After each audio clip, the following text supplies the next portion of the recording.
Procedemos así pues a la parte de la enseñanza ahora, ¿verdad? La predicación.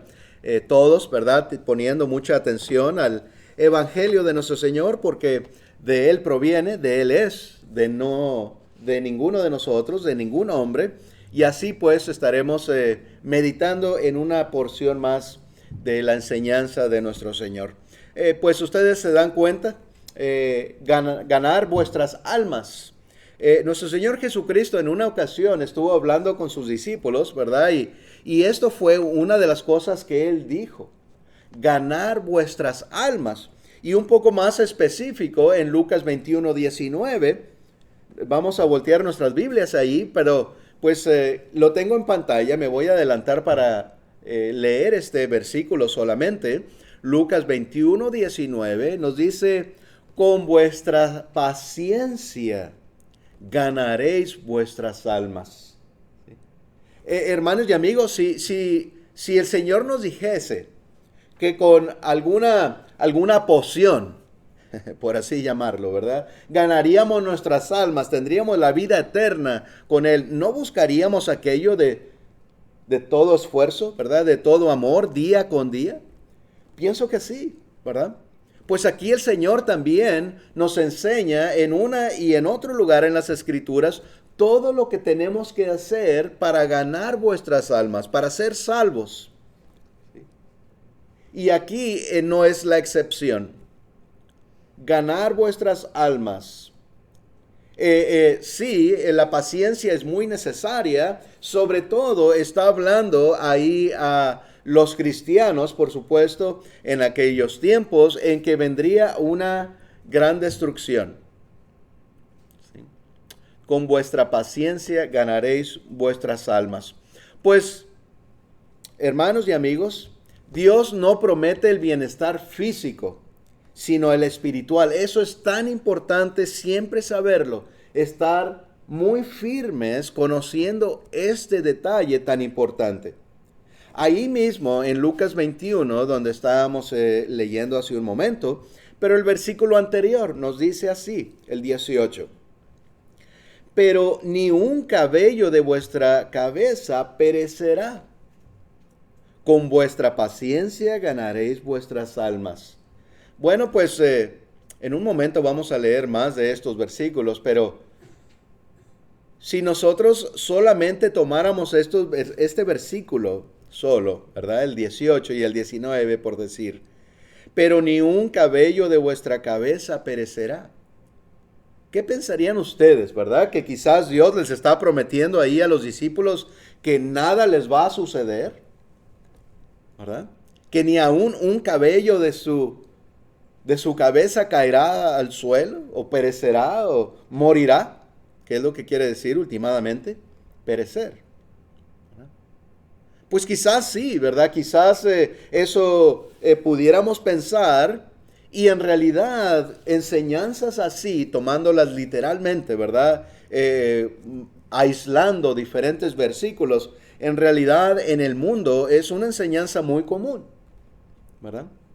Quizás ustedes sepan, ¿verdad? Que hay aquellos en el mundo religioso que prometen que cuando vienen al Señor, pues no más problemas habrá en su vida, no habrá más enfermedades, no habrá más situaciones difíciles, ¿verdad? En la vida de aquella persona. Lo cual es algo muy falso, ¿verdad? Según las Escrituras. Dios no nos promete tales cosas.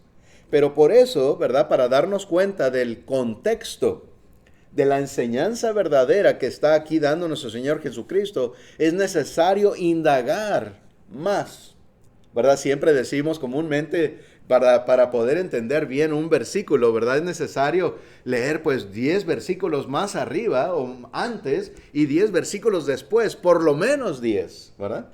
Más arriba y más abajo, para darnos cuenta qué es lo que el Señor verdaderamente nos está tratando de decir. Porque muchas veces podemos cometer errores, ¿verdad? Si solamente tomamos un versículo.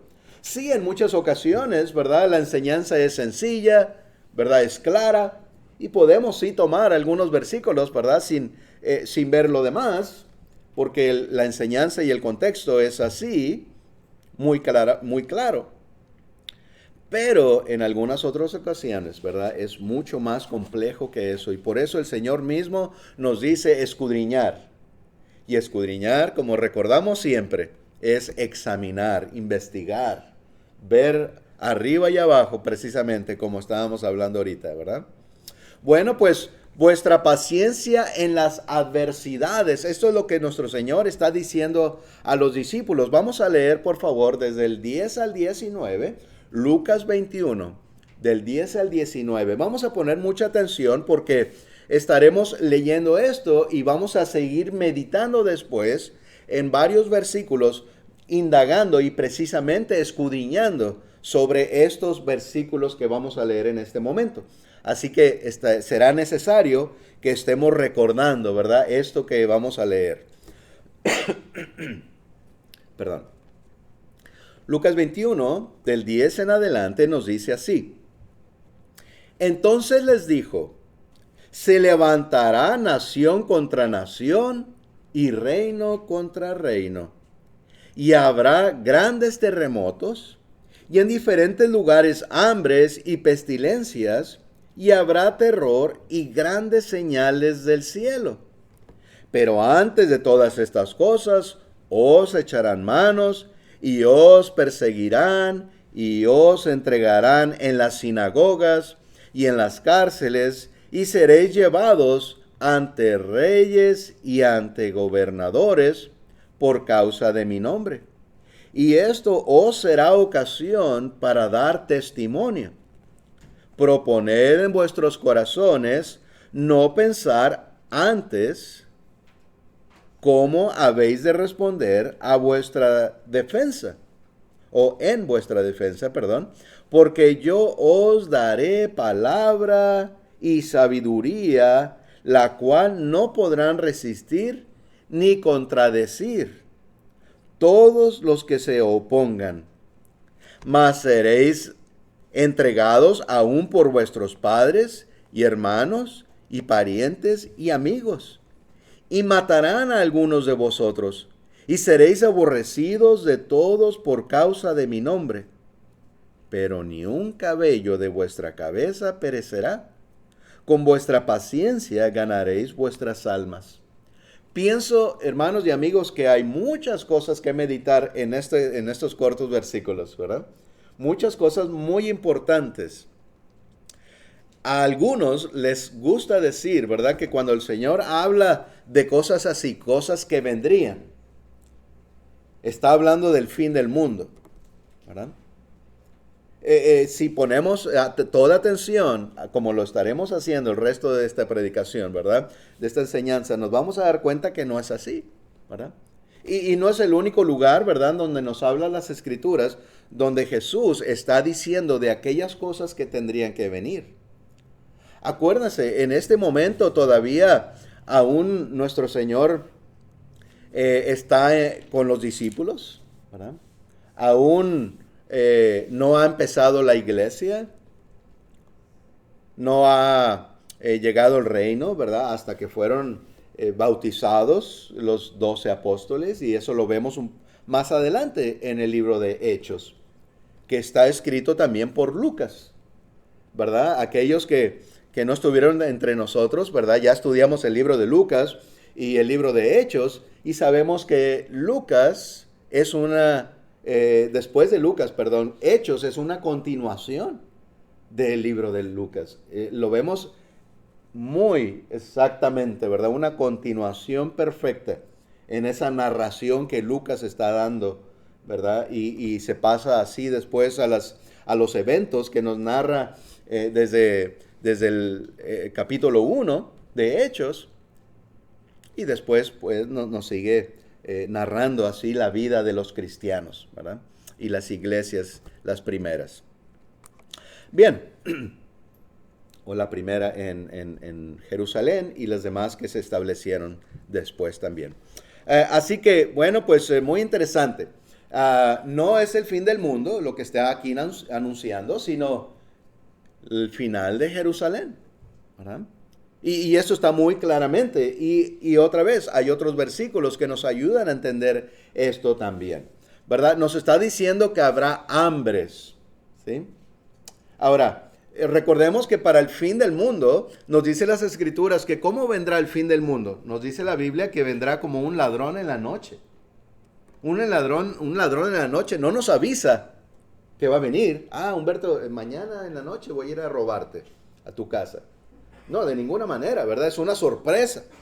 Llegamos a nuestra casa, ¿verdad? Y de repente ya está nuestra casa saqueada, ¿verdad? No es el propósito avisar. Precisamente eso es lo que el Señor quiere decir. Como un ladrón en la noche, repentino, ¿verdad?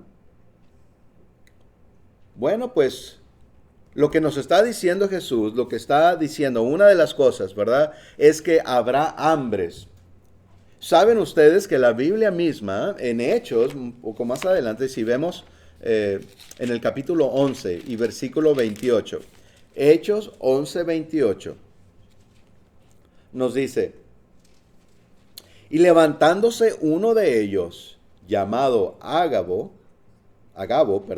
daba a entender por el Espíritu que vendría una gran hambre en toda la tierra habitada, la cual sucedió en tiempo de Claudio.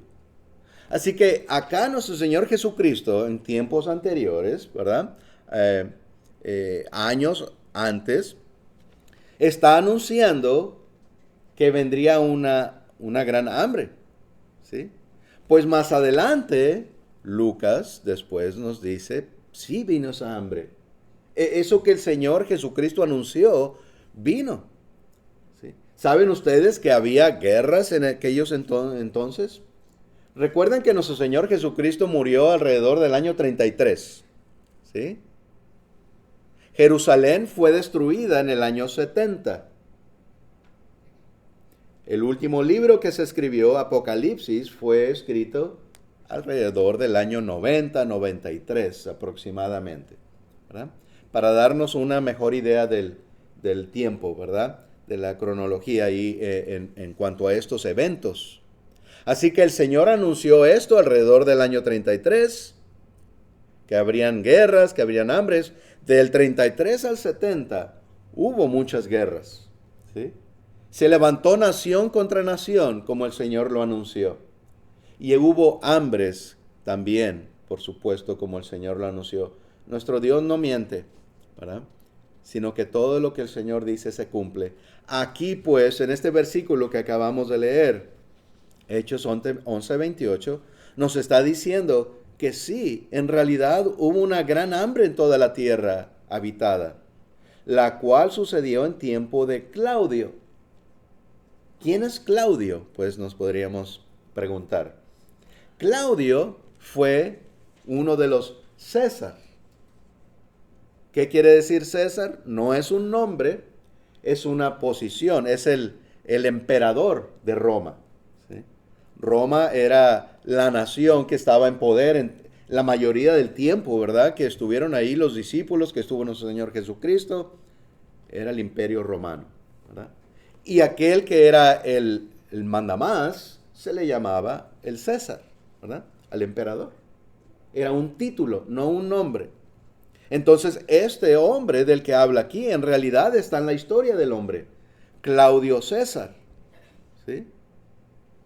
Claudio venció a otra nación y la tomó para Roma también.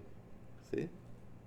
Allá por el año 40 y tantos, dice la historia. Así que se cumplió. Vemos pues que esto que nuestro Señor Jesucristo, lo que dijo acá ¿verdad? Que nos está narrando Lucas, no está hablando del fin del mundo, está hablando del fin de Jerusalén, cosas que vendrían en los próximos años pronto, no al fin del mundo. Porque recordemos, para el fin del mundo no hay señales. No hay señal para el fin del mundo. En la Biblia no nos habla de tal cosa. ¿Sí? Eso se cree, eso se dice, pero entonces estaría en contradicción, ¿verdad?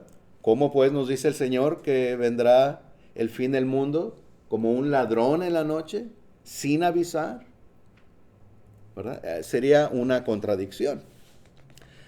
Claro que nos dice que vendrá. Vendrá el fin del mundo, ¿verdad? Y nos dice que serán todos los elementos quemados, fundidos. Eso sí nos dice, ¿verdad? Bien. Otro punto, ¿verdad? Muy importante de lo que habló nuestro Señor aquí, según Lucas. El testimonio que deberían dar. Recuerden que nuestro Señor le está diciendo, no piensen, ¿verdad? En qué tienen que hablar. Yo les daré las palabras que tendrán que decir y nadie, ¿verdad? Nadie podrá resistir mi enseñanza, mi verdad. ¿Sí? Y dice, y esto será ocasión para dar testimonio.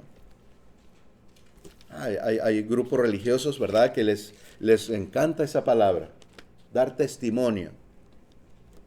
¿Y qué quiere decir aquello?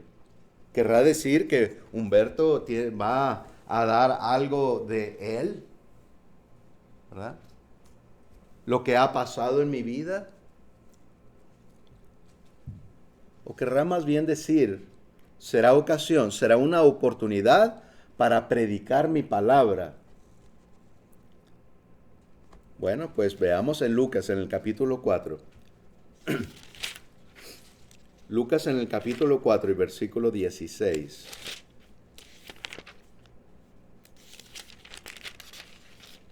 Nos dice así, del 16, vamos a leer hasta el 22. Nos dice, vino a Nazaret, donde se había criado, y en el día de reposo entró en la sinagoga, conforme a su costumbre, y se levantó a leer. Esto está hablando de nuestro Señor Jesucristo. Nuestro Señor tenía la costumbre de ir a las sinagogas, ¿sí? Era un lugar, ¿verdad? Donde sabemos que se juntaban los judíos, no para adorar, ahí no se adoraba, eso era en el templo, ¿verdad? Pero lo que se hacía en estos lugares, en las sinagogas, era estudiar, leer la Biblia, o leer la palabra, la ley, ¿verdad? Lo que tenían anteriormente. Y quizás podríamos pensar, ¿verdad? A veces se pregunta, bueno, ¿qué del miércoles? ¿Tenemos que venir el miércoles, reunirnos, ¿verdad? Si el mandamiento es estar reunidos para adorar aquí el primer día de la semana, ¿verdad? Otra vez, pues, era una costumbre solamente el juntarse en la sinagoga, ¿saben? Que no era un mandamiento de Dios. Era en otro, ¿verdad? En otro lugar, en las sinagogas, pero el Señor, aún nuestro Señor Jesucristo, tenía esa costumbre. Él acostumbraba, ¿verdad? O sea que quiere decir que él iba siempre, ¿verdad?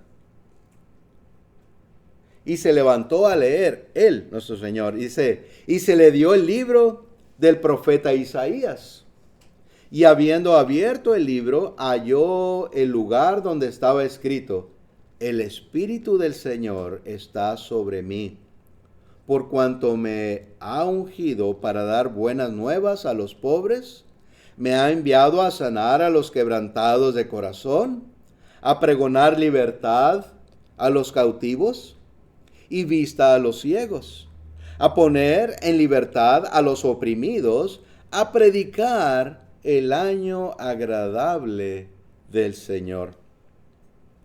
Sí. Bueno, esto tiene su enseñanza, ¿verdad? Pero para no desviarnos tanto, ¿verdad? Hablando de aquellos 50 años, ¿verdad? Que sucedían cosas maravillosas, estaban en libertad aquellos que estaban, ¿verdad? Habían sido vendidos, estaban en esclavitud, etcétera. Bueno, sigue diciendo el 20, y enrollando el libro, lo dio al ministro y se sentó, y los ojos de todos en la sinagoga estaban fijos en él, en nuestro Señor. Y comenzó a decirles, hoy se ha cumplido esta escritura delante de vosotros. Y todos daban buen testimonio de él. Y estaban maravillados de las palabras de gracia que salían de su boca. y decían, ¿no es este el hijo de José? ¿Sí? Entonces, hermanos, este es solamente un ejemplo. Sí, yo leía todo esto porque es muy interesante todo esto que sucedía en la sinagoga, ¿verdad? La manera, esa era la costumbre precisamente. Se separaba a aquella persona que le daban el lugar, le pasaban el libro o el rollo, leía de pie y después se sentaba a explicar, a hablar de aquello, ¿verdad? Que se acababa de leer. Algo muy similar de lo que hacemos aquí nosotros, ¿verdad? Leemos las escrituras, leemos la palabra de Dios y después explicamos lo que, lo que quiere decir aquello, ¿verdad? Bueno, claro que no siempre lo hacía nuestro Señor Jesucristo.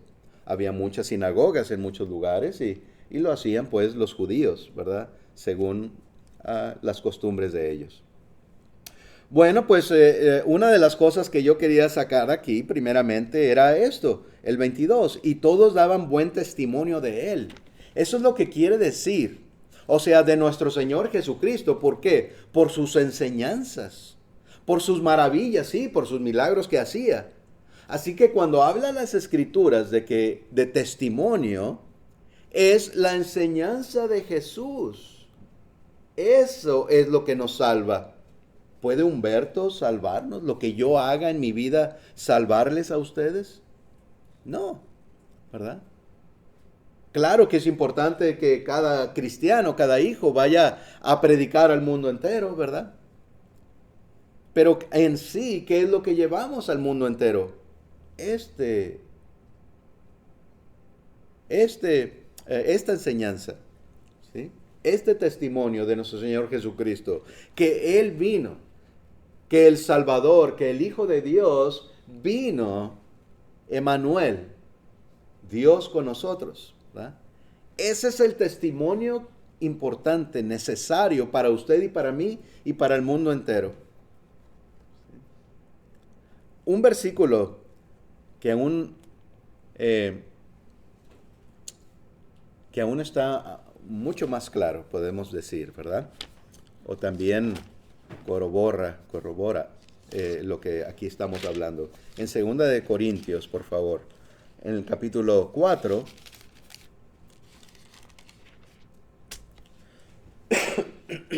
disculpen, 2 Corintios 4, del 1 al 6, nos dice así: por lo cual, teniendo nosotros este ministerio según la misericordia que hemos recibido, no desmayamos. Antes bien, renunciamos a lo oculto y vergonzoso, no andando con astucia, ni adulterando la palabra de Dios. Los discípulos no adulteraban. ¿Qué quiere decir adulterar? Cambiar, modificar, hacer flexible. Algunos por ahí enseñan también, no, es que hay que ser flexibles. Ser flexibles es cambiar la palabra, ¿verdad? Y no podemos hacer tal cosa. Aquí es uno de los lugares que nos dice, ¿verdad? Ah, pues, no adulterando la palabra de Dios, sino por la manifestación de la verdad, recomendándoos a toda conciencia humana delante de Dios. Pero si nuestro evangelio está aún encubierto, entre los que se pierden está encubierto. Porque el evangelio, hermanos y amigos, se da a conocer al mundo entero. No es para tenerlo escondido. Como dicen las escrituras, no se pone una lámpara abajo de la mesa. Estas lámparas están arriba, ¿verdad? Para que nos alucen. Nos están alusando. No se ponen abajo de las bancas. Ahí no nos va a alusar. Entonces, es la enseñanza que Dios mismo nos da también con su palabra. Se anuncia, se pone en alto para que enseñe a todos, ¿verdad? Para alusar a todos. Bien, sigue diciendo el 4. En los cuales el Dios de este siglo cegó el entendimiento. Sí, en los cuales ¿sí? El Dios de este siglo cegó el entendimiento de los incrédulos para que no les resplandezca la luz del Evangelio de la gloria de Cristo, el cual es la imagen de Dios. Dice, porque no nos predicamos a nosotros mismos, sino a Jesucristo como Señor, y a nosotros como vuestros siervos por amor de Jesús. Porque Dios, que mandó que de las tinieblas resplandeciese la luz, es el que resplandeció en nuestros corazones para iluminación del conocimiento de la gloria de Dios en la faz de Jesucristo. ¿Sí? Entonces, ni aun los discípulos se predicaban a sí mismos, o sea, hablando de ellos.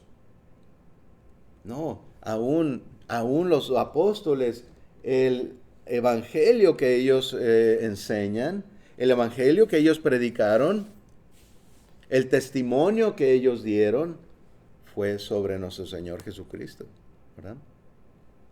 Muy claramente, y hay muchos otros versículos más que pudiéramos hablar sobre este punto tan importante. ¿Sí? ¿Para qué? ¿Cuál es el propósito? Ganar nuestras almas. Poner en práctica la enseñanza de Jesús. El evangelio de nuestro Dios. Para ganar nuestra alma. Eso es lo que deseamos. No agradar al hombre, no agradar a algún apóstol, ni a alguna persona en el mundo. Absolutamente no. Ni a nosotros mismos. ¿Verdad? Y muchas veces esto es lo que más batalla el mundo para hacer. Despojarse de sí mismos, ¿verdad? Porque en el mundo muchas veces se busca eso para mí, ¿verdad? Hablar de mí, lo que yo he hecho, etcétera. No, de ninguna manera, ¿verdad? Se habla de nuestro Señor en todo momento. La enseñanza y la salvación viene pues de nuestro Señor Jesucristo. También nos decía, en lo que leímos allá en Lucas, que a veces, o más bien que su propia familia, le está diciendo a los discípulos, su propia familia los iba a entregar, sus padres, sus hermanos, sus amigos, los entregarían a la autoridad. ¿Sí? Y esto es cierto, a veces nuestra propia familia, ¿verdad? Hay aquellos que simplemente no aman a Dios, que simplemente no creen en Dios o creen de una manera muy distinta, ¿verdad? Y eso sucede. Y lo está diciendo nuestro Señor Jesucristo. Tanto que aún en aquel tiempo, ¿verdad? Los padres, los hermanos decían ¿verdad? Los entregaban a las sinagogas, porque ya hubo un tiempo en que pues los judíos, ¿verdad? El judaísmo se convirtió más bien en algo en contra de la iglesia del Señor, ¿verdad? En vez de haber cambiado todos los judíos y entendido y creído en nuestro Señor Jesucristo para hacer su voluntad hacia el Nuevo Testamento, ¿verdad? En la gracia de nuestro Señor, no, ¿verdad? Como al principio Saulo, ¿verdad? Pablo, que estuvo en contra de la iglesia. Entonces, muchos judíos así decían, mira, él es mi hermano, él es mi hijo, pero él es uno de aquellos, ¿verdad? Le llamaban la secta de los, le llamaban de diferentes maneras, ¿verdad? Una secta, una desviación. Los acusaban pues de ser enseñadores de error, ¿verdad? Cuando estaban predicando la palabra verdadera, la palabra de nuestro Señor Jesucristo, ¿sí? Entonces, no nos sorprendamos, ¿verdad? A veces en nuestra propia familia puede haber aquellos que no están a favor de la palabra de Dios. Tristemente, claro, es algo muy triste, ¿verdad? Pero tenemos que amar a quién primero, a Dios. Ese es el primer y más grande y más importante mandamiento. Amar a Dios por sobre todas las cosas, ¿verdad? y amarle con todas nuestras fuerzas, amarle con todos nuestros pensamientos, con todo nuestro espíritu, ¿verdad? A Él primero. Sí, amamos a todos, a nuestros familiares, pero primeramente a Dios, ¿verdad? No nos dejemos vencer o desviar por nadie en el mundo. Nadie, pues, puede resistir la verdad de Dios. Vamos a leer también aquí en 2 de Corintios, pero ahora en el capítulo 10, versículo 5. 2 de Corintios 10, 5 nos dice así ahora.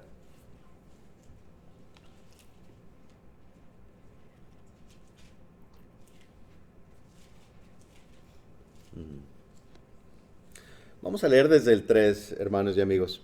2 de Corintios 10, del 3 al 5 nos dice, pues aunque andamos en la carne, no militamos según la carne. Porque las armas de nuestra milicia no son carnales, sino poderosas en Dios para la destrucción de fortalezas, destrucción de poderes, ¿sí? De fuerza es lo que quiere decir.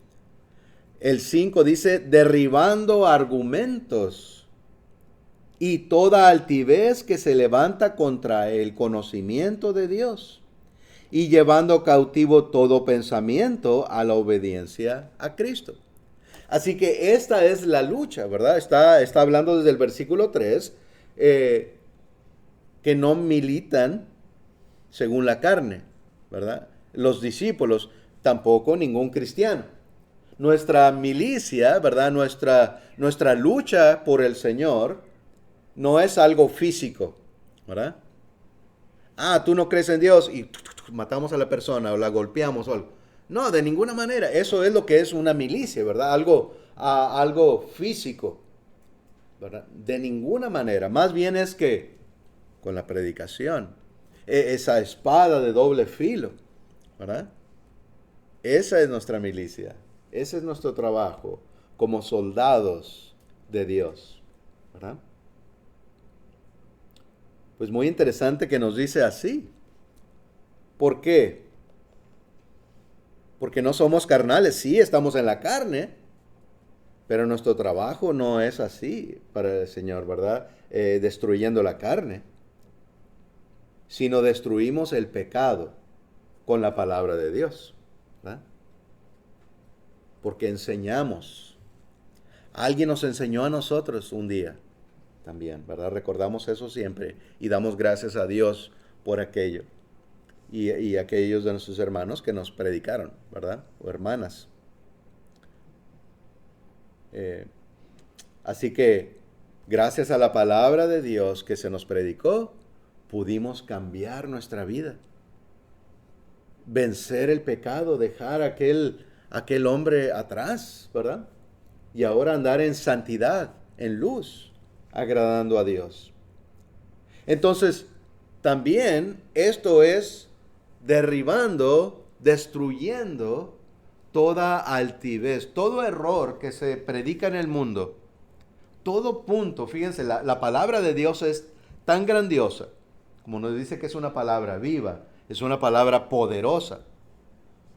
Tan sabia es la palabra de Dios que cualquier enseñanza, cualquier cosa que en el mundo se diga en error, con la Biblia, con la verdad se puede destruir. Es lo que nos está diciendo aquí, ¿verdad? Derribando argumentos y toda altivez. ¿Por qué le llama altivez? Altivez que se levanta contra el conocimiento de Dios. Altivez, ¿qué no quiere decir que una persona es altiva así, ¿verdad? Que se cree más que los demás. Pues eso es equivalente a tener, por ejemplo, Humberto su propia enseñanza. Al dar yo una enseñanza diferente a lo que Dios dice, entonces yo me estoy haciendo como si fuera, pero no lo sería, ¿verdad?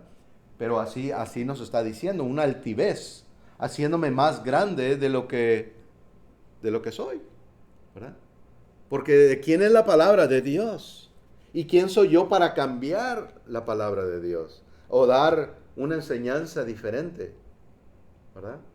Entonces así lo llama el Señor. Su palabra derriba y destruye cualquier altivez, cualquier enseñanza equivocada que se levanta en el mundo. ¿Sí? Que se levanta contra el conocimiento de Dios y lleva todo cautivo todo pensamiento a la obediencia a Cristo. Así que no solamente destruye aquel error,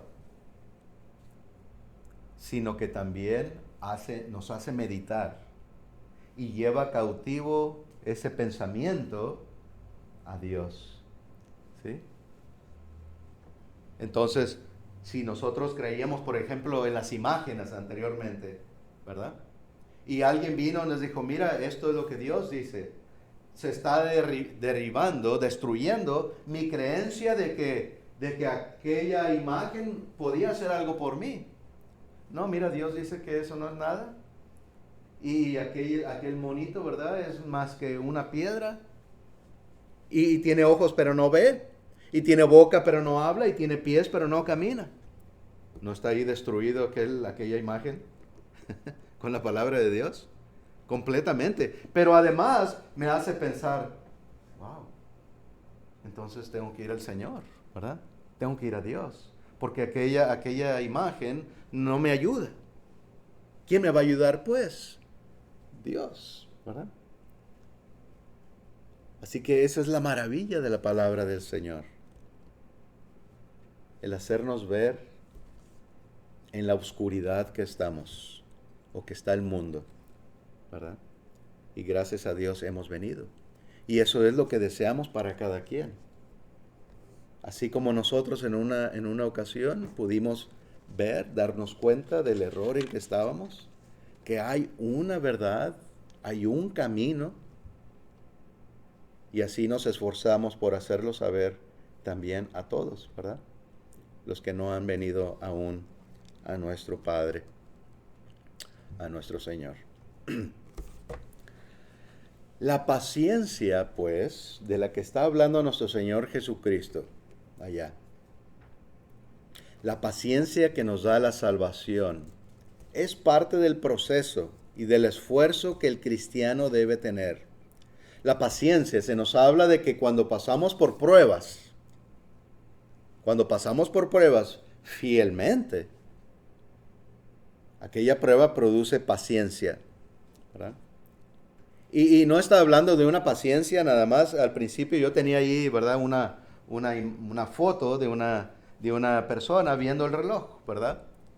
Solamente, ¿verdad? No está hablando de la paciencia de pues estar esperando a mis amigas para ir de compras, ¿no? O cosas así. No, está hablando de la paciencia en verdad cuando pasamos por pruebas, por dificultades en nuestra vida y que queremos que aquello ya se acabe, que se termine, que se vaya de nuestra vida, pero ahí está todavía. Y estamos batallando y tenemos que ser pacientes porque aquello todavía está ahí. ¿Sí? Cosas difíciles, pero a veces atravesamos aquella situación sin ser fieles a Dios, ¿verdad?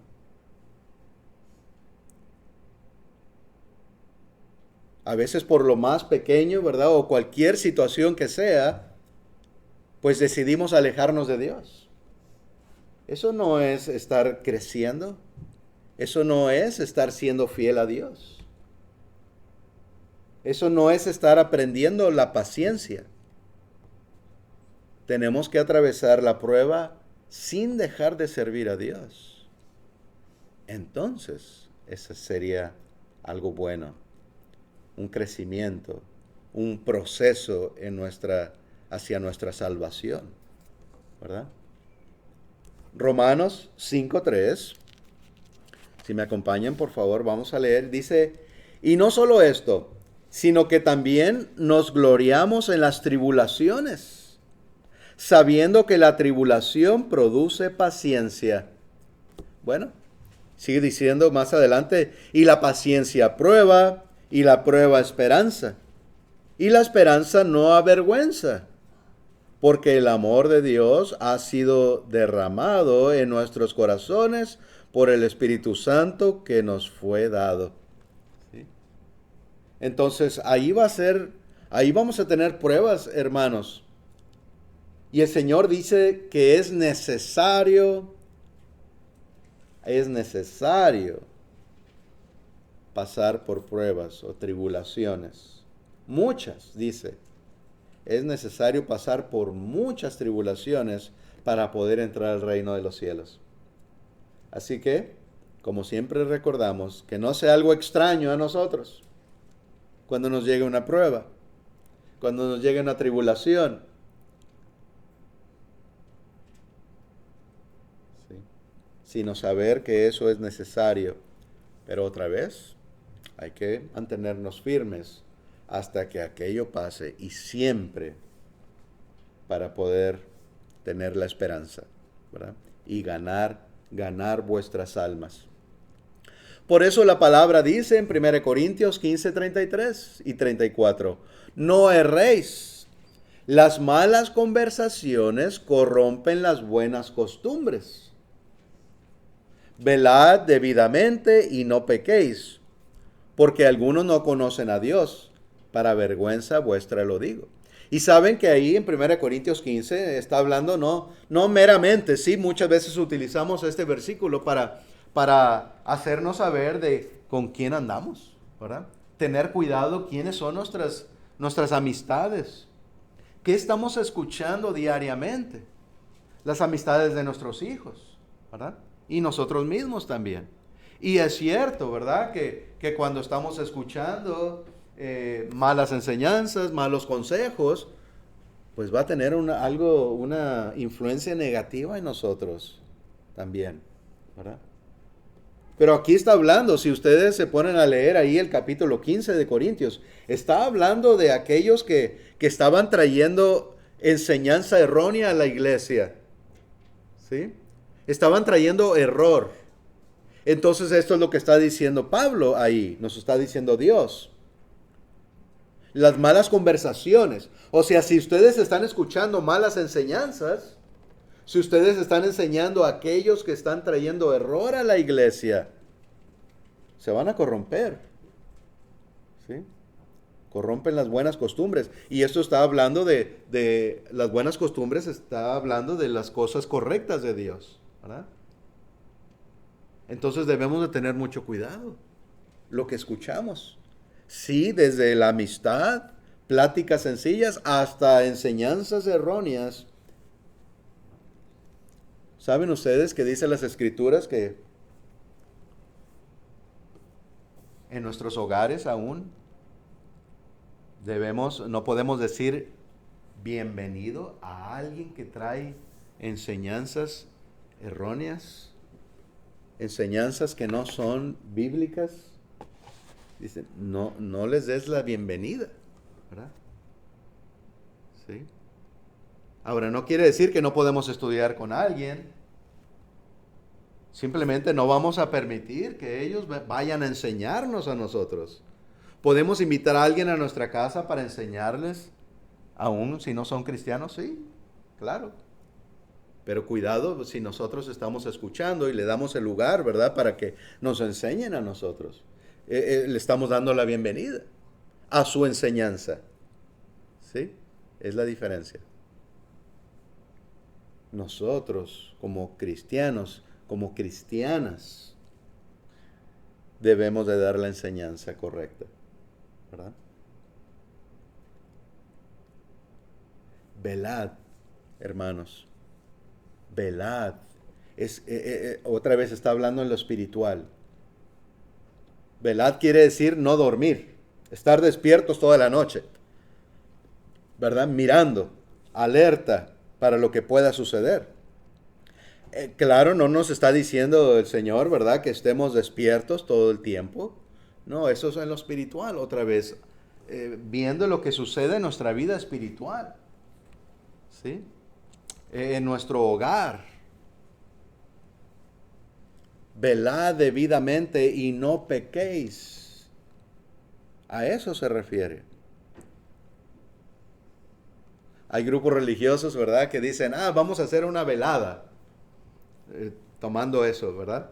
Como si Dios mandara que en alguna noche y se quedan todos despiertos ahí toda la noche. ¿De qué nos sirve aquello? ¿Verdad? Eso no es lo que Dios enseña. ¿Sí? Nos damos cuenta de lo que es de Dios y lo que no es de Dios. ¿Verdad? No, el Señor está diciendo en lo espiritual. Tengamos cuidado.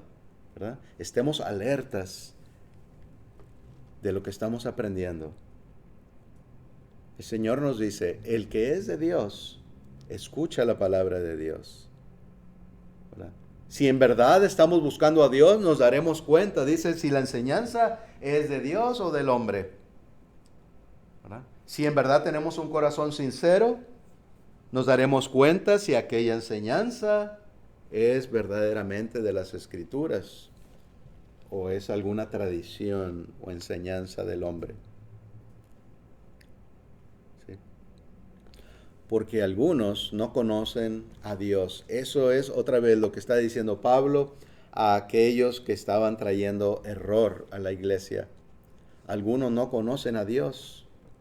Para vergüenza vuestra lo digo. O sea, Pablo está diciendo, deberían de avergonzarse de de estar poniendo atención a aquellos errores. ¿Verdad? Para tomarlos para la iglesia, ¿verdad? Para el cristiano. Entonces todo esto siempre el Señor nos está diciendo que tengamos precaución diariamente en todo lo que hacemos.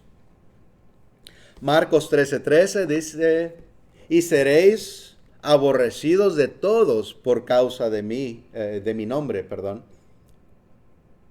Mas el que persevere hasta el fin, este será salvo. Entonces, por la enseñanza de nuestro Señor Jesucristo, por su evangelio, por su palabra, simplemente a nuestro Señor lo criticaban, ¿verdad? Porque Él decía que algunas personas tenían pecado, ¿verdad? Que algunos estaban en pecado, que no tenían a Dios. Cuando aquellos judíos decían, nosotros somos hijos de Jehová, ¿verdad? Nosotros somos hijos de Dios. Somos hijos de Abraham. Obedecemos a Moisés. Y Jesús les decía, no, ustedes son hijos del diablo. Así directamente, imagínense. ¿Sí? Y si ustedes creyeran en Moisés, entonces creerían en mí. Porque Moisés y todos los apóstoles hablaron de mí, decía Jesús. O sea, les estaba diciendo la verdad. Jesús los estaba tratando de corregir, pero aún por eso lo querían apedrear. Y aún por eso lo llegaron a crucificar. El hermano Pablo, de igual manera, siempre predicaba y hacía saber, así como Esteban, que lo apedrearon por decirles la verdad. Pablo lo hacía, Pablo lo apedrearon varias veces. ¿Recuerdan? Estudiamos el libro de Hechos. En una ocasión a Pablo lo apedrearon y lo dejaron ahí porque pensaron que ya estaba muerto. Porque estaba predicando la palabra de Dios, la que predicamos hoy en día. La misma, porque no cambia la palabra. Aunque pasen 1.000.000 de años, Dios no cambia, ¿verdad? Y Pablo decía, aunque yo les ame más, ¿cómo? Predicándoles, enseñándoles, corrigiéndoles, diciéndoles que se corrijan, ¿verdad? Claro que si alguien estaba bien, no les iba a ir a decir, ¿verdad? Estaba en el camino correcto, perfecto. Pero si alguien estaba incorrecto, bueno, ahí estaba Pablo corrigiendo. Ahí estaba Pablo enseñando. Dice, aunque yo les amo más, soy amado menos, ¿verdad? Porque muchas veces cuando alguien habla con amor de Dios para predicar y corregir, aquella persona no nos ama a nosotros. En ese momento de la reprensión, dice, puede haber lágrimas, es difícil, pero después hay su buen fruto. Si la persona en verdad medita en aquello, en la palabra de Dios, cambia la situación, entonces ahí está el buen fruto. Y no importó ese momento, ¿verdad? De que a lo mejor no lo querían a él, pero su palabra después salvó a un cristiano, ¿verdad? Y eso es lo más importante. Así que, hermanos, y seréis aborrecidos, dice, de todos por causa de mi nombre, mas el que persevere hasta el fin, éste será salvo. ¿Hasta cuándo debemos de perseverar? ¿La mitad de nuestra vida? ¿Los fines de semana? ¿Cuando tenemos problemas? No, perseverar siempre, ¿verdad? Hasta el fin de nuestra vida. Entonces seremos salvos. La paciencia de Cristo, ya pronto llegamos a la conclusión. La paciencia de Cristo se aprende del Evangelio. Recordemos esto, ¿verdad? Vamos a leer en Apocalipsis, en el capítulo 14, por favor. Apocalipsis 14, 12.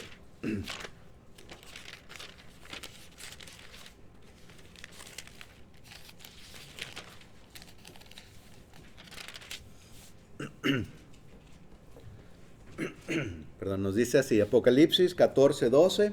Así que la paciencia de los santos, los que guardan los mandamientos de Dios, aquí está la paciencia de los santos, los que guardan los mandamientos de Dios y la fe de Jesús. La paciencia, otra vez, es aquella prueba bajo aflicción, ¿verdad? O sea, algo constante. No es algo pasajero, rápido ahí, ¿verdad? Sino que es pruebas que queremos que se vayan de nuestra vida, pero ahí siguen muchas veces. No todas las pruebas son rápidas, ¿verdad? Sino que en verdad somos probados, ¿verdad?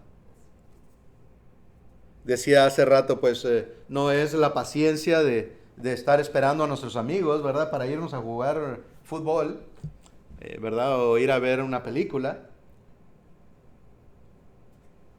Sino es una paciencia, no sé, ¿verdad? En que estamos aguantando un dolor, donde nos estamos quemando la mano, pero si movemos la mano vamos a dañar no sé, a alguien más.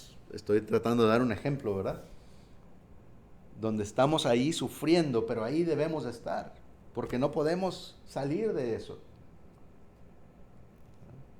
Y queremos que aquello se termine y pase pronto. A veces así nos sentimos en las situaciones de nuestra vida. Pero Dios lo sabe. Eso es lo importante, eso es lo que sacamos aquí, ¿verdad? Dios sabe qué esfuerzo hacemos. Dios sabe si nos estamos en verdad estamos creciendo en la paciencia. ¿Qué hacemos en aquel momento? ¿Oramos a Dios? ¿O simplemente recurrimos a los demás, a nosotros mismos, a las quejas? ¿Por qué me está sucediendo y por qué a mí? En vez de decir, Señor, ayúdame a ser fuerte, ayúdame a crecer en mi fe, y sea lo que sea, Señor, que sea tu voluntad. Ayúdame a aprender a darte a ti toda la honra y la gloria de todas las cosas, ¿verdad? Apocalipsis 3:10 nos dice, por cuanto has guardado la palabra de mi paciencia, yo también te guardaré de la hora de las pruebas que han de venir sobre el mundo entero para probar a los que moran sobre la tierra. ¿Sí? Por cuanto has guardado la palabra de mi paciencia. El Señor es el que nos enseña, ¿verdad? Aquí estamos precisamente aprendiendo ahorita en el Evangelio de nuestro Señor lo importante de la paciencia, del mantenernos firmes a pesar de cualquier cosa.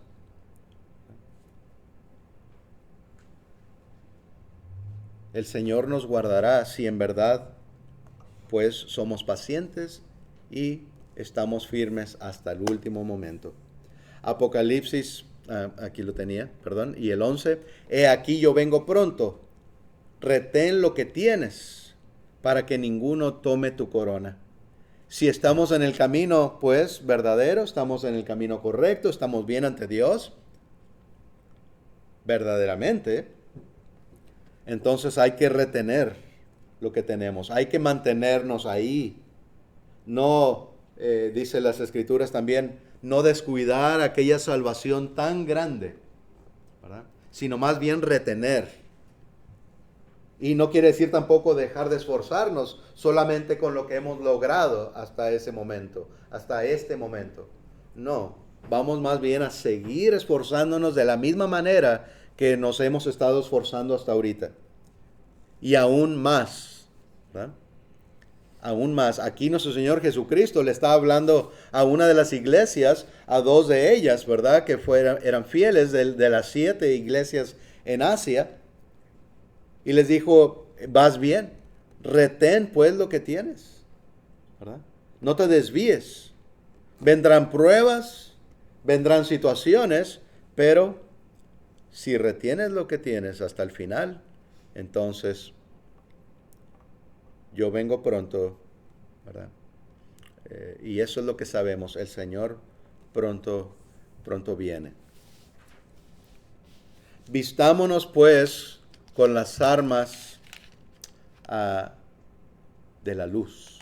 Puse ahí solamente, con las armas de la luz. En Romanos 13, con este versículo terminamos, hermanos y amigos. En Romanos 13, del 12 al 14, vamos a leer. Nos dice así, es en realidad el mismo libro que estamos estudiando, Romanos 13, los miércoles. Romanos 13, pero del 12 al 14 nos dice así, la noche está avanzada y se acerca el día. Desechemos pues las obras de las tinieblas y vistámonos las armas de la luz. Andemos como de día, honestamente, no en glotonerías y borracheras, no en lujurias y lascivia, no en contiendas y envidia, sino vestidos del Señor Jesucristo, y no proveáis para los deseos de la carne. Esto es lo que nos está diciendo, ¿verdad? ¿Cómo nos debemos de vestir? Vestirnos, decíamos, con las armas de la luz. Y después nos dice vestirnos de nuestro Señor Jesucristo. Así que es equivalente. Las armas de la luz. Nuestro Dios es luz, ¿verdad? Él nos enseña a andar de una manera santa, alejados del pecado.